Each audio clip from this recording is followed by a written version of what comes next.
¿cómo estás? Soy el padre Ney Grimaldi. Bienvenidos al programa Con la Fe y la Razón, temas de actualidad para jóvenes y adultos. Tenemos hoy un tema titulado Anticonceptivos en la familia.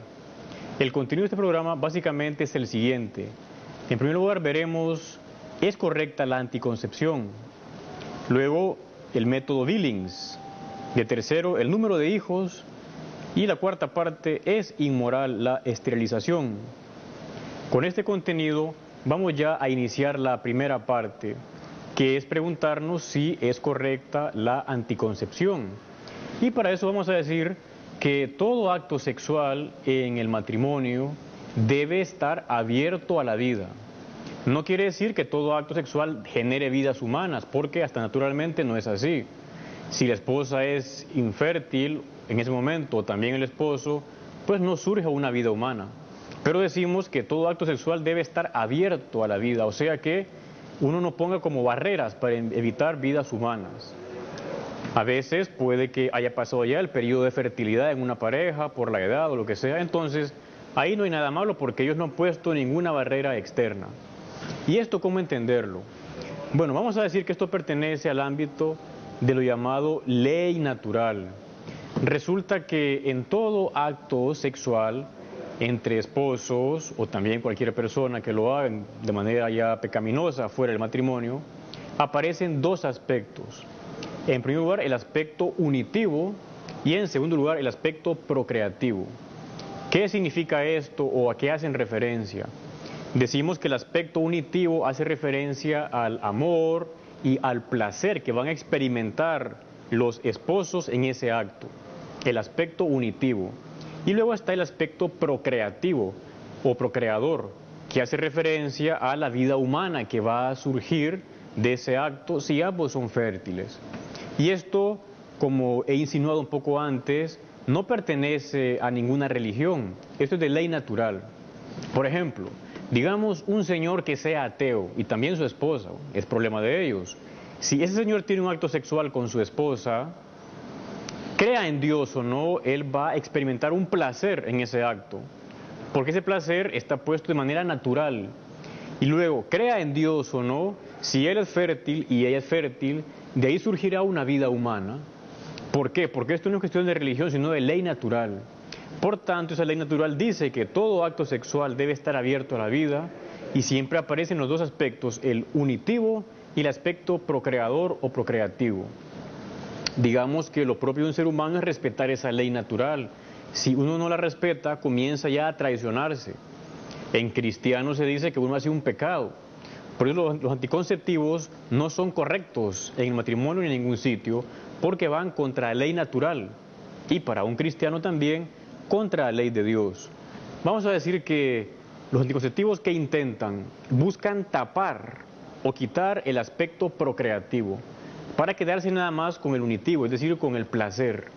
Es simplemente como una búsqueda, por los motivos que sean, de ese placer, tapando el aspecto de referencia o apertura a la vida. Esto puede hacerse antes, durante o después del acto conyugal.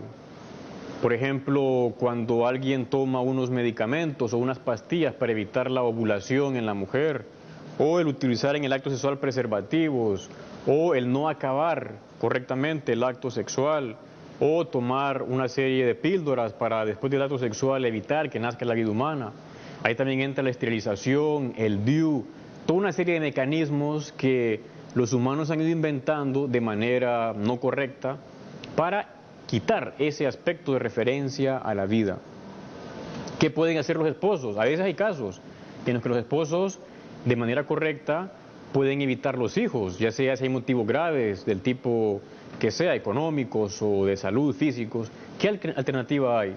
Decimos que están lo que se llaman los métodos naturales, métodos que lo que hacen es conocer los ritmos que están inmanentes en la mujer y así saber cuándo ella es fértil o no y utilizar o no el acto conyugal, el acto sexual.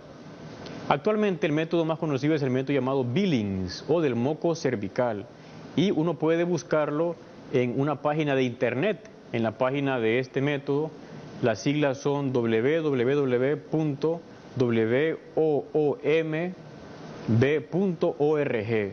Uno puede buscar ahí en esa página una información referente al método Billings. Ahora veremos unas imágenes de archivo de una entrevista con un médico para hacerle preguntas respecto a este tema en concreto.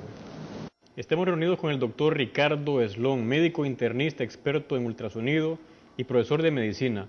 Queremos preguntarle a él sobre el tema de la planificación familiar, qué métodos naturales existen para regular la natalidad en las mujeres y sobre todo, más en concreto, el llamado método Billings o del moco cervical. Este método, doctor, en sí, ¿cómo funciona? ¿En qué consiste?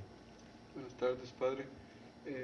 Realmente, dentro del afán por utilizar algún método natural, dentro de la necesidad de utilizar algún método natural para planificar la familia, para esparcir los hijos, el método de Billings, o conocido el moco cervical, el estudio del moco cervical, es uno de los métodos de mayor seguridad, de mayor certeza, en que la mujer va a poder de una forma bastante segura conocer los cambios hormonales de su cuerpo, ya que el cuello del útero, recuerden ustedes televidentes que el útero es el órgano encargado de la fecundación del óvulo por el espermatozoide. Recuerden que el bebé va a desarrollarse dentro del útero materno y para lograr la fecundación el espermatozoide debe cruzar, debe subir de la vagina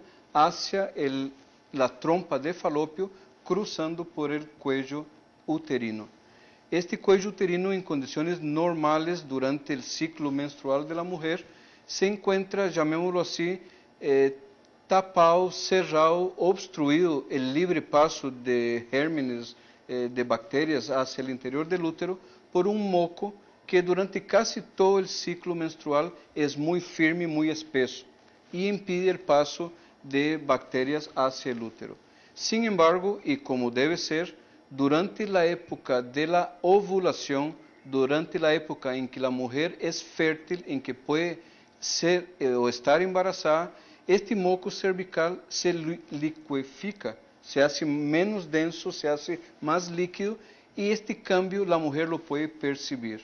O sea, es una técnica que estudia los cambios del moco cervical alrededor de la ovulación.